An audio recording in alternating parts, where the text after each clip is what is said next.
Hello and welcome to everyone right now listening to the Skraby Show on 97.3 The Fan or the Skraby Experience or the Skraby Chronicles, whatever you would like to call it. We can call it that. And I appreciate you for being here with me. We got some people in the chat right now. Brutus fan said he is just here for the experience. Cactus Man says, ride the wave. Castro said, it's Skraby time. And Diesel spelled out my name with one message being one letter of my last name. So appreciate you all for being here. Appreciate the people in the YouTube. If you want to go join us in YouTube, you could go and search 97.3 in the YouTube chat. We haven't said this because it would confuse Chris. I hope he's not listening right now, but we are also now on Twitch for 97.3. So we have multiple ways that you can watch our shows. And you could go to X, you can go to Facebook, you can go to YouTube, and you can also go to Twitch. And Twitch is the handle for our station is 973 The Fan. So if you're a Twitch person, do that, and you can find us there. We're on live right now. Now, I have a couple things that I really want to talk about tonight, even on a slow news day. And I'm going to, in just a second, talk about why baseball is doing it wrong with how slow things have been. And so I want to make a suggestion to Major League Baseball as to what they should do to kind of make some news here in this part of the year where it's dead. We'll have the news of the day. We'll also talk about some random things like the tallest building in the U.S. is going to be built not in New York, not in Chicago, San Francisco, Los Angeles, Dallas. I'm going to tell you where it's kind of random. It's not kind of random. It actually really, really random. And then last night on X, I was duped. I was duped by a tweet from someone. And, I was reading it with trying to be careful while reading it, but it was convincing. I got to say, this person put a lot into this tweet. So I definitely want to get into this a little bit later because I feel dumb and I tweeted it out to everybody else. But it's just, this is the problem with the internet. So I'll get into that when we get towards the end of the show, and then the daily gripe. All right. So I'll let you into the life of Matt Skraby, the radio producer. What do I do every day? Well, I wake up and I literally just start working because I put things together throughout the day as it goes along. If new news stories come in, then that goes to the top if it's important enough, and it pushes down some other news stories. So it's been a struggle to find baseball stories to talk about because of how slow everything's been with free agency and just the kind of dog days of January leading into spring training. But this is the time right now that Major League Baseball needs to figure out how they can get more eyes on their product going into the season. The NFL does great year round. The NBA is great year round. But Major League Baseball is not great year round. They're great in season, they're great in the postseason, but they are not great when they're not having games. When the World Series ends until maybe even first week of spring training, there is very little baseball news. And we need news, and we need news right now leading into the season just to get some excitement about everything. I don't really even feel like there's a baseball season coming up because it's not really been exciting this offseason. The market is slow, and that means no one is going to talk about your upcoming season. It's pretty clear to me that they need to do something about this. They need hype. Baseball is probably, I would say, this might be controversial because I don't really have the numbers in front of me, but in the order of sports, I would say it goes NFL, NBA, and then baseball, and then hockey, because hockey is I guess it's a regional sport because we don't really have hockey out here. We didn't grow up playing hockey in Southern California. I didn't grow up playing hockey in Northern California, even though I really wanted to, because Northern California, or because hockey looks really fun. I played football, and it's basically football with a stick on ice, and I would love to go hit someone. But the NFL and the NBA are able to steal the spotlight at any time, and they're able to take over the news cycle with some of the things that happen. Even trades in the NFL during the offseason. If there's mediocre trades, they make big news. NBA has trades all the time that make big news. But no one really talks about baseball because they're not giving us a reason to talk about baseball. I think they need to do this.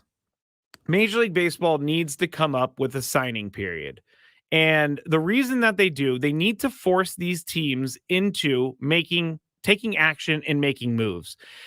I would think as a baseball player, I'm not a fan of how teams handle signing people because right now they're preparing for the season, but they're not actually, they don't have any clue where they're going to be, who are their teammates, how much money am I going to make? So a signing period would force those teams into making a decision early and giving us something to talk about. I don't even really know how long the signing period would be, maybe a month, maybe 3 weeks, but there needs to be more of a focused approach to free agency in baseball. Like the last couple of years were great for free agency in baseball. And I can't say that this year is great at all. I mean, I was going to say this. I was going to say I would rather deal with MLB strike talk like we did a couple years ago than deal with the no news offseason that baseball has. But I wouldn't want to do that because it was pretty stressful and we didn't even know we're going to have a baseball season. But I want to talk baseball more. They just don't really give us anything to talk about. So that's my, I guess, suggestion to Major League Baseball and Mr. Rob Manfred to force owners, force GMs, force teams into making a decision, not just to give us news, but kind of just help everyone out. Make sure people are in camp on time and they don't have to worry about missing spring training. Maybe they want to miss spring training, but I really doubt they want to miss spring training. Spring training, every time I've gone there, seems like a really good way to get into the year because you're just kind of having fun with your teammates, playing games that don't matter and working on things. But until those games start, we are in a holding pattern and in a waiting pattern to see what the Padres do. And if we had a signing period, the Padres would, let's say the signing period is January 1st through January 21st. That's 3 weeks right there. If we had a signing period, we'd be talking about the full roster of the Padres right now. And I believe that would help baseball get into more eyes and ears, but it would also maybe bring in younger fans. They're sports watchers too. I know that we have a lot of families that drive home from school.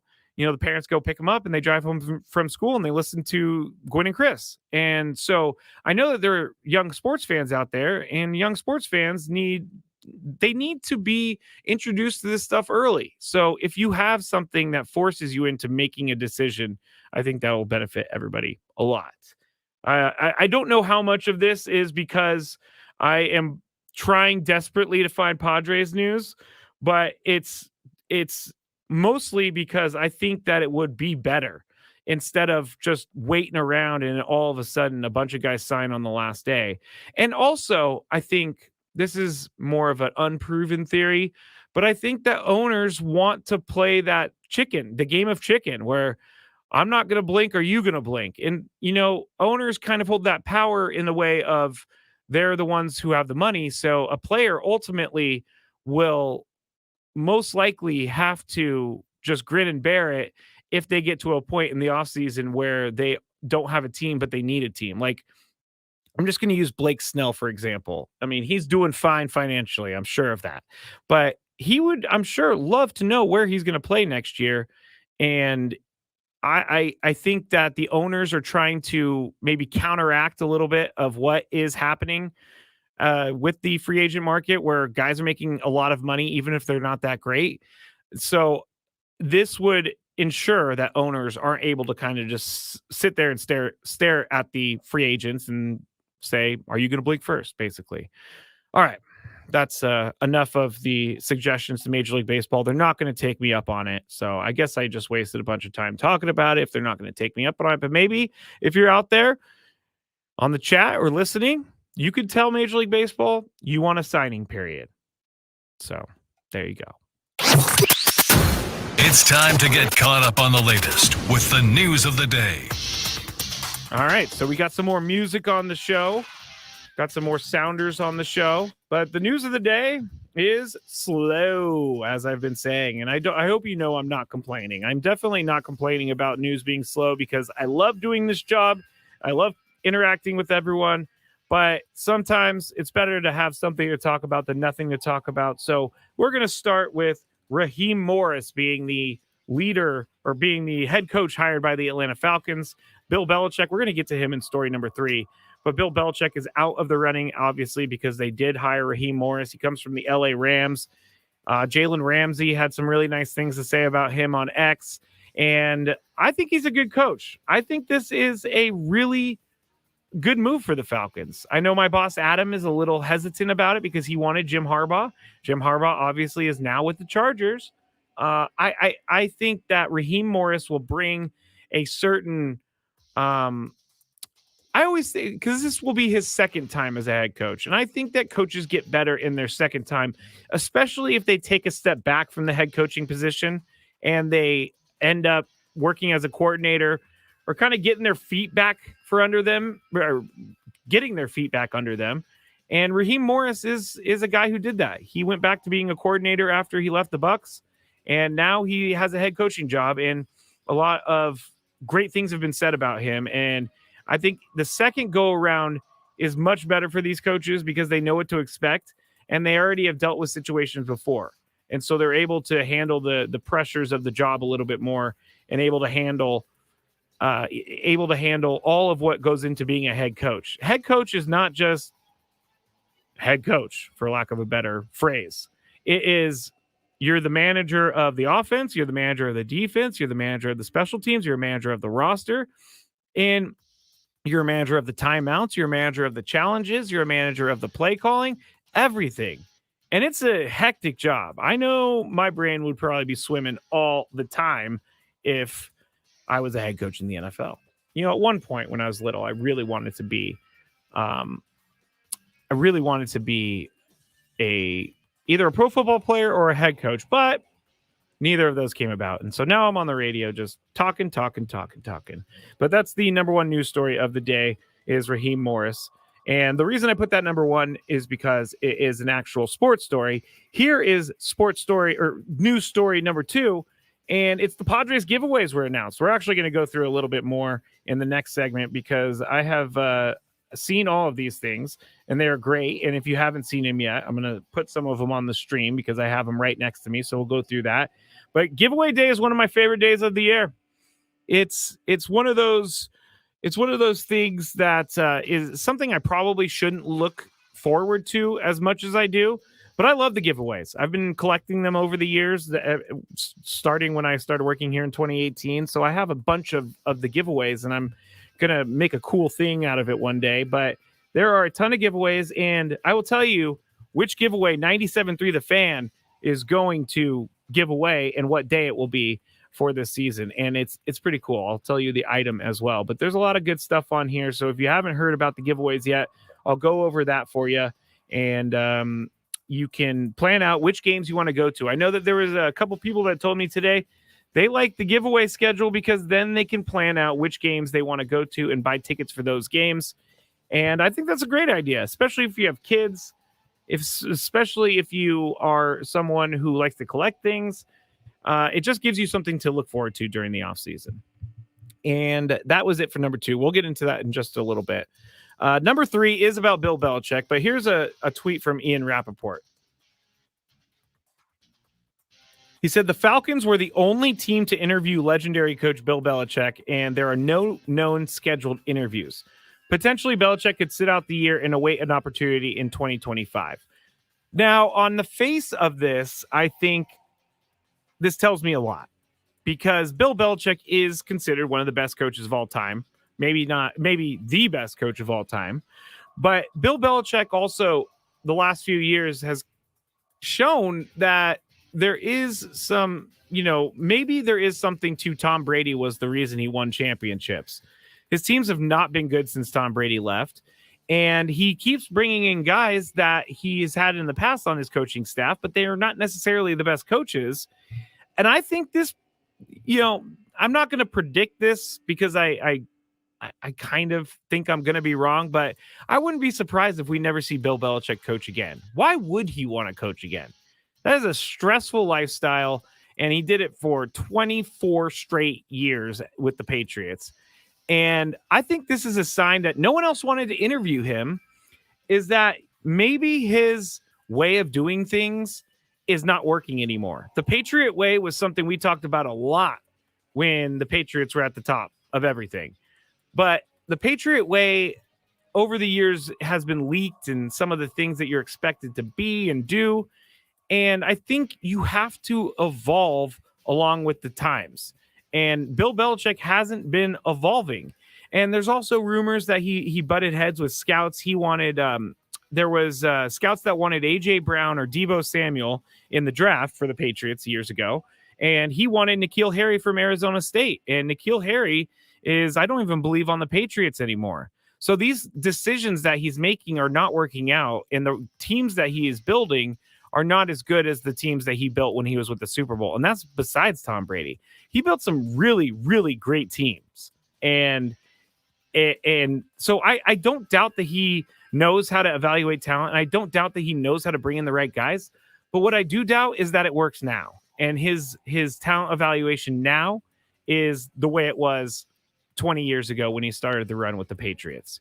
So Bill Belichick could possibly be done coaching for his career, and teams are telling him there's something about what you're doing that we don't want to do. And I think that he's also trying to demand too much.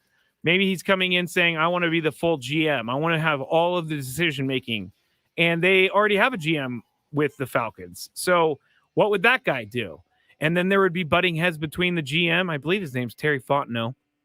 And the butting heads between the GM and Bill Belichick. So I think in the end, the writing was on the wall for the Falcons. They made the right decision by not going with Bill Belichick, but it's kind of a big day, because if this is indeed the last we see of Bill Belichick, then a living legend has now retired from, well, unofficially retired. I guess I'm retiring him right now, but he's definitely probably going to end up taking a year off and doing a lot of thinking. Chris really wants him to be the defensive coordinator of the Dolphins, but I don't think that's going to happen. Can you imagine the GOAT of coaches? Can you imagine if he went to become a coordinator, like Mike McDaniel screaming at Bill Belichick on the sideline because he called the wrong play or something? That would be really funny, actually. I would love to see that, and then have him on Hard Knocks too. But Bill Belichick, not the Falcons coach, and most likely not a coach in the NFL this coming season, next season, 2024. All right, you're listening to Matt Skraby on 97.3 The Fan, The Skraby Show, or The Skraby Experience, or The Skraby Chronicles. You can watch on YouTube right now. Just go to YouTube, type in 97.3 The Fan, or Twitch, or Facebook, or X. When we get back, giveaway talk. And if you haven't seen them, I have some giveaways right next to me. Jump on YouTube, and I will be showing them to you. Also, there's pictures on there's pictures all over the place. Sammy Lev on X has put up pictures for each of the giveaways. So if you want to see them there and you're not able to go to YouTube, you can go to Sammy Lev's Twitter later. But I will be showing you them when we get back here on 97.3 The Fan.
back into the Odyssey Palace here, 97.3 The Fan, Matt Skraby. Skraby Show.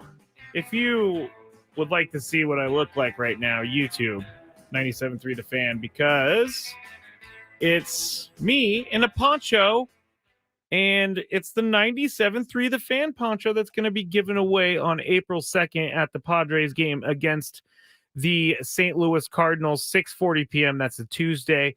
That's actually the second giveaway of the year. And the first one, March 29th, is going to be an opening series hat, which looks kind of cool. But if you just go on the internet and type in Padres giveaways or go to padres.com/giveaways and you'll be able to see the pictures of it. But I am very proud of my station putting out a giveaway that is very high quality. And it looks good. The 97.3 The Fan logo is in the City Connect colors, and the whole poncho is City Connect. So it's a City Connect poncho. That's what it's called. I should have said that in the beginning. But they also have a hat that I'm wearing. It's not really a hat. It's a beanie with a palm on the top that you can kind of move around. But I know this doesn't do much for those people that are listening, but I'm trying to describe it as best as possible. I think a poncho and a hat is pretty self-explanatory, but here are some of the other giveaways. Wednesday, April 10th versus the Cubs is the Manny Machado home run bobblehead. So it's kind of what he does before he steps on home plate, and you can see it in the camera right here. But it's a good quality bobblehead, and it looks like Manny Machado. I like it. He's got the chain. It's got his arm sleeve that he has on. It's got it all. So Manny Machado bobblehead is Wednesday, April 10th versus the Cubs. Then what I have on now, Monday, April 29th versus the Reds, is the knit beanie with removable palm. If you are not a palm guy, I guess who removes this thing? It's like it's built into it. You can go into the bottom of the hat, I guess, and you can untie it and you can remove the palm and then put it back if you want to. But I say just keep the palm on there. It looks good. It's a brown beanie with a yellow and brown palm on the top. It has an SD logo on it. Very nice. All of the Padres giveaways have great quality, I gotta say. Tuesday, May 14th versus the Rockies, Joe Musgrove and Theo bobblehead. I'll bring that up to the camera right now. But really, it's Joe Musgrove in his San Diego basketball jersey.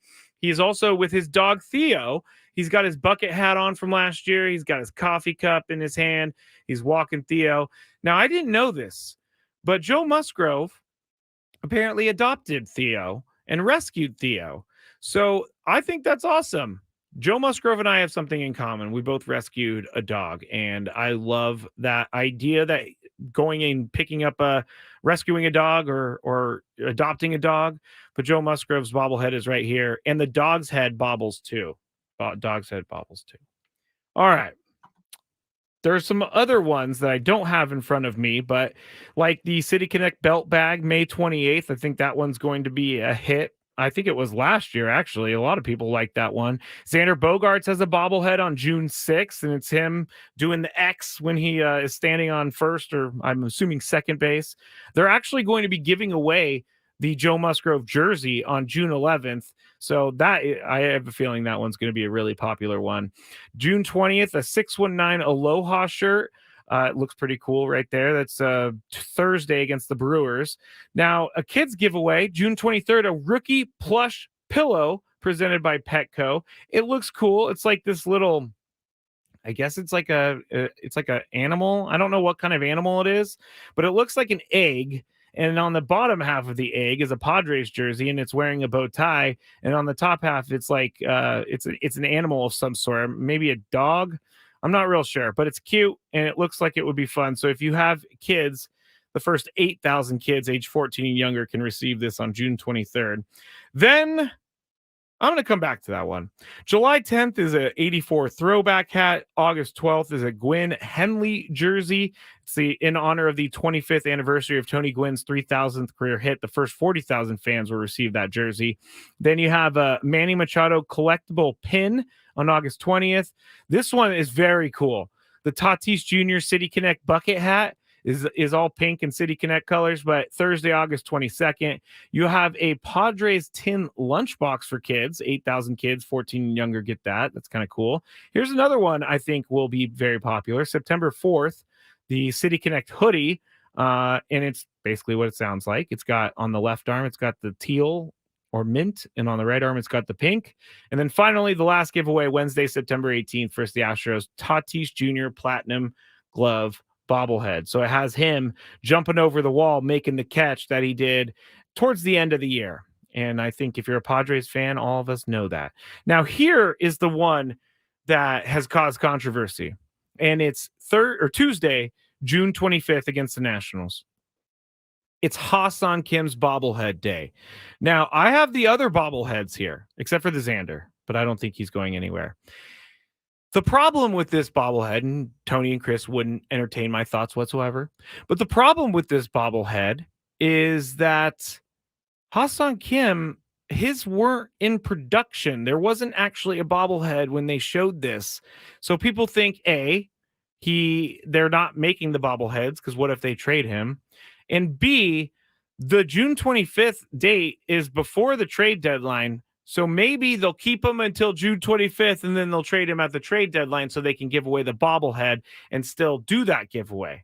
Now, I know that's a lot. I know that's crazy talk. And I know that conspiracy theory is just that, a conspiracy theory. But it is fun to think about it. It really is fun to think about whether or not a bobblehead on the Padres giveaway website is actually a sign of Ha-Seong Kim being on the team for the long term, or at least through the end of the year. But his bobblehead, June 25th, we'll have to see. Maybe they'll have to switch it to something else if they trade him, but I really hope they don't trade him. I don't think they're going to trade him. He's too valuable to the team, but that might even be a collector's item at one point, the Ha-Seong Kim bobblehead. All right. Thank you for letting me talk about the giveaways and look like an idiot on the stream, but it's actually kind of hot in this hat, so I'm going to take that off. When we get back on the Skraby show, I have the plans for the tallest building in the U.S. are underway. I'm going to tell you what city it's going to be in, it's kind of crazy. And then we have that tweet earlier that I got duped on Twitter, X, whatever you want to call it. And I want to tell a cautionary tale about this tweet. So we'll do that when we get back here on the Skraby Show on 97.3 The Fan. Quinn and Chris on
I just screamed into the microphone like I was coming back, and I actually didn't have the button on, so that was kind of funny.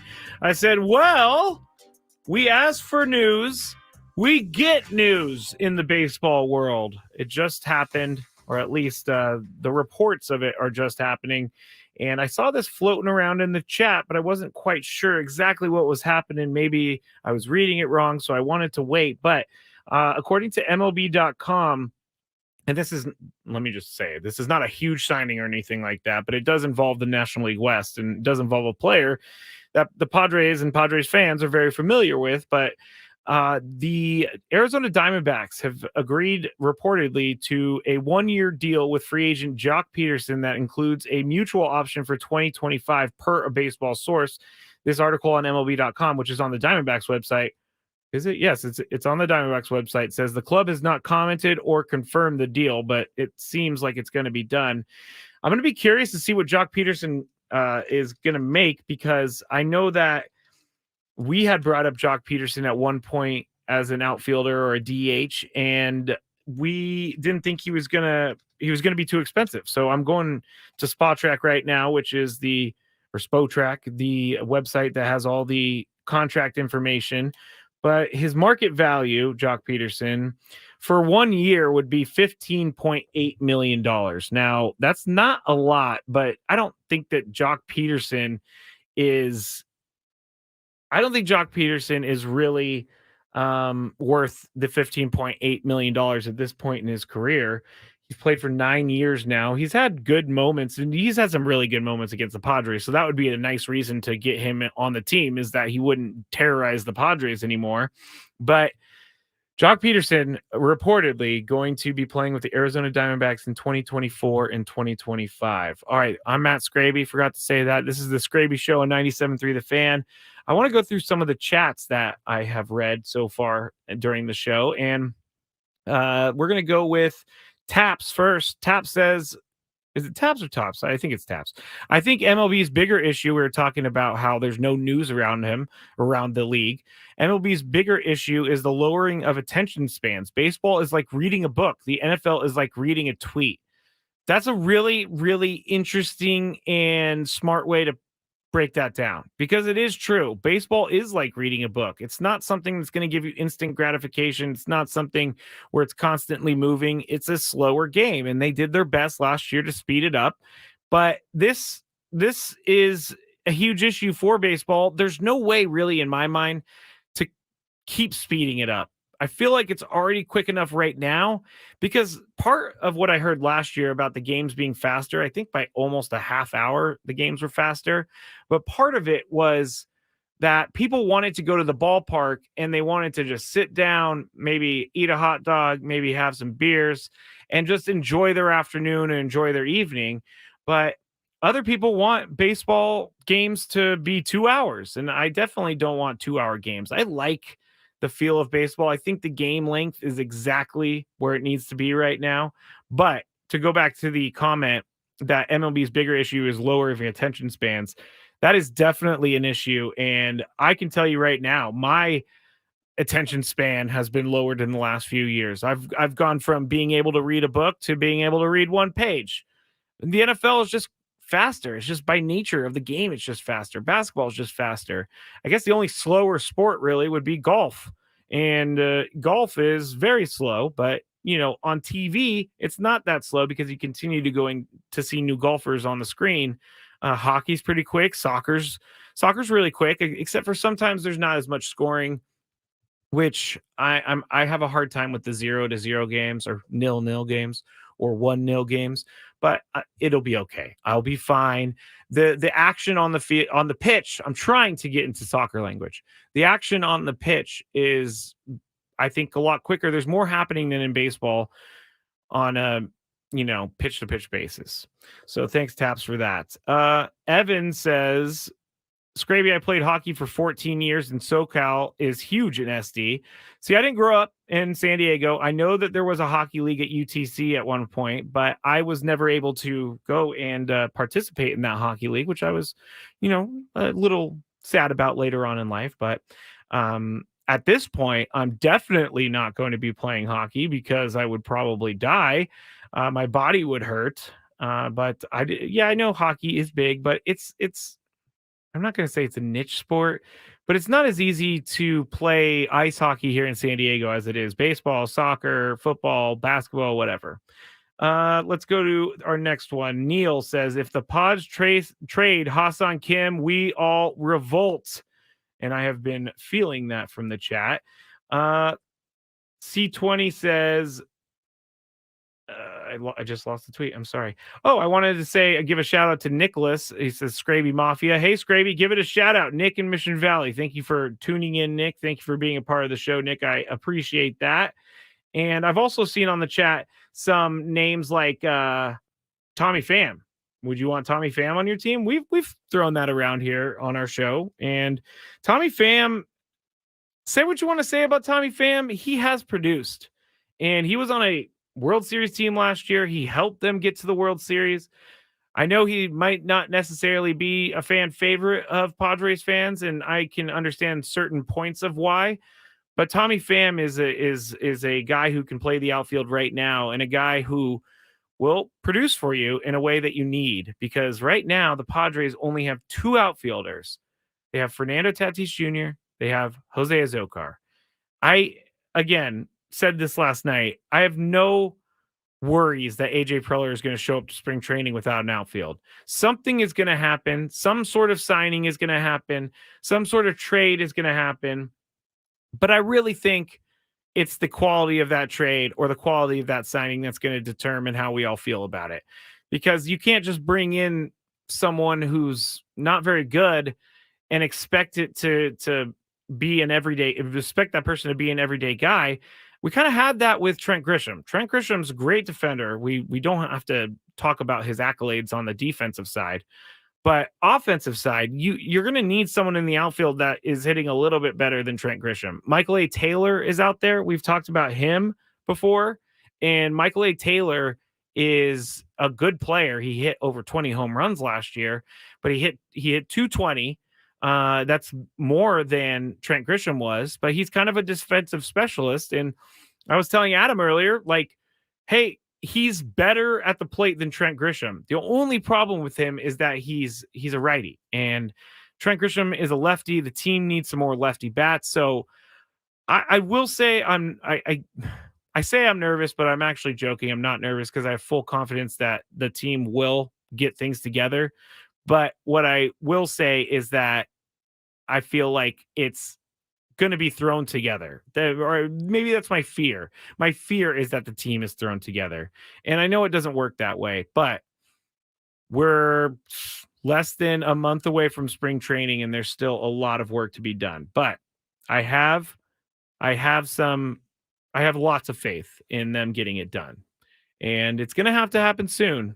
But if you start seeing these guys come off the board, like Jock Peterson came off the board, we had a signing, I think it was David Robertson. He signed, he came off the board. So I believe we're going to get more people.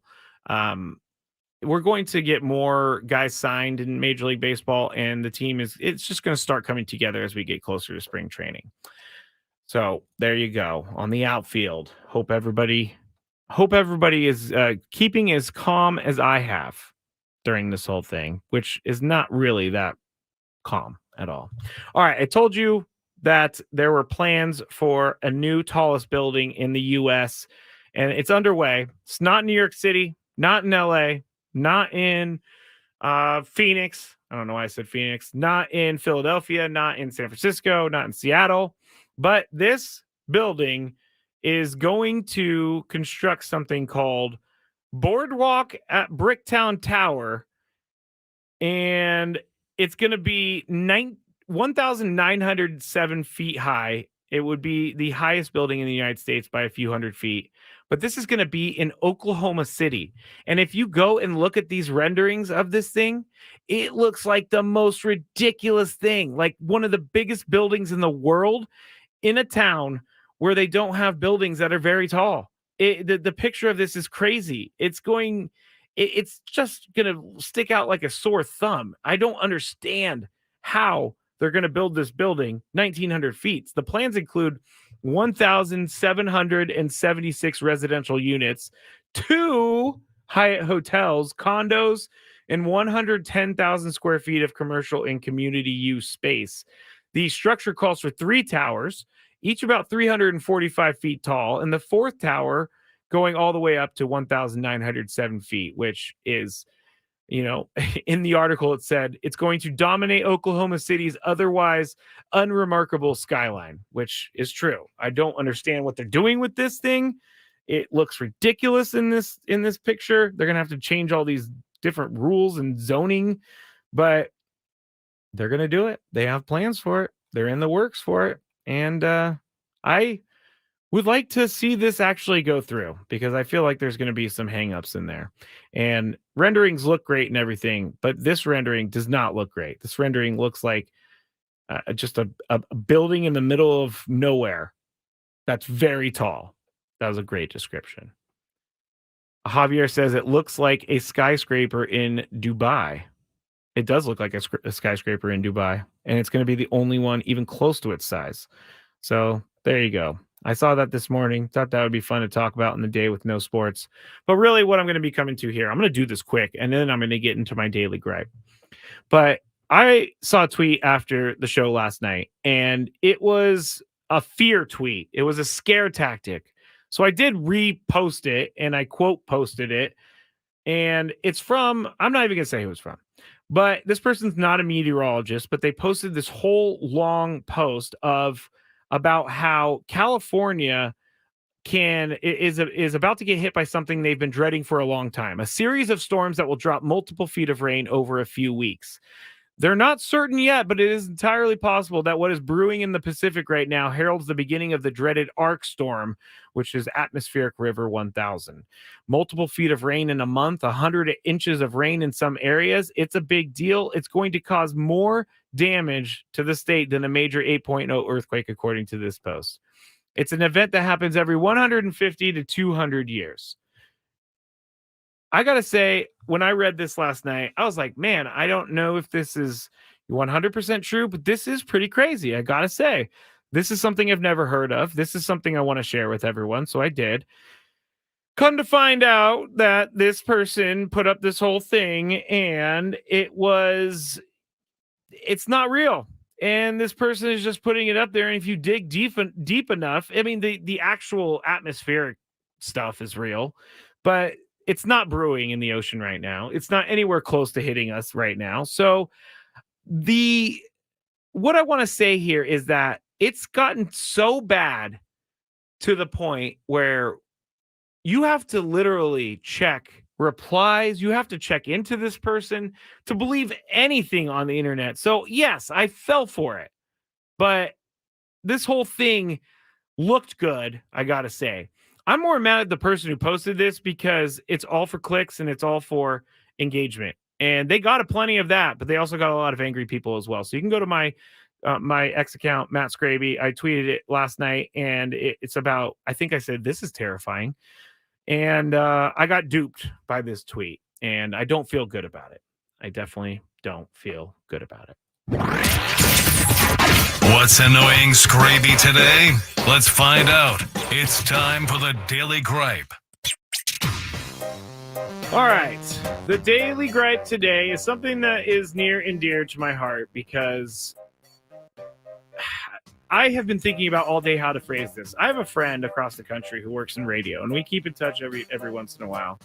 And so he is someone who covers a team or a couple teams in colleges. So he basically is a sports reporter. That's what he does. And he goes out to these places and he finds out what's going on. He takes video. He puts it up on social media. He does all of that. And he works very hard. He's worked very hard to get this job. It's not easy to get these nice reporting jobs. So he's been on grinding for years and years. And in the last maybe year or two, we've been talking about this separately, but it seems like people are trying to become their own reporters out there. And I have no problem with people trying to become their own reporters. I have no problem with people doing a podcast or doing an online show. Zero issues with that, because I think it's cool that you can do that. I know I wanted to get in the radio for a long time, couldn't do it because podcasting wasn't a thing yet. But what this guy is now facing is that he is losing engagement, and he is losing, my friend is losing a lot from this. And all these faux reporters are taking his stuff and putting it on their site and saying that it's their stuff and saying that it's their information that they're receiving. But in all reality, these people are just sitting on their couch, taking videos, taking audio, and making their own videos out of them, which to me is stealing. You're not making a new video if you take someone else's video and you cut it into certain ways. And so this guy, my friend, was complaining to me about this because he's had conversations with his bosses about it, and it's very frustrating for everyone. And I would just like to caution everybody out there to, when you see something, and this goes for anything, this goes for news, sports, entertainment, but when you see something that is being reported and there is no kind of, and that person's account is more of a reposting account, just know that media that they're having, if they don't credit it, even if they do credit it, it's still not enough, because, my friend worked 12 years to get to his position. And just to have someone stealing his stuff is ridiculous. I'm not a fan of that. I'm not a fan of people trying to make a buck off of other people's hard work. I'm not a fan of people who don't respect someone's work ethic. And I'm not a fan of people who try to pass off their stuff as real news. I'm not a fan of people who try to pass off their stuff as their stuff. I'm not a fan of people that are stealing, basically. I wanted to say something else, so I'm not going to go that far. So again, I know this was more of a lecture than a gripe, but I got fired up this morning when my friend was telling me about this, because he broke a news story. He was the one who had it first, and it ended up being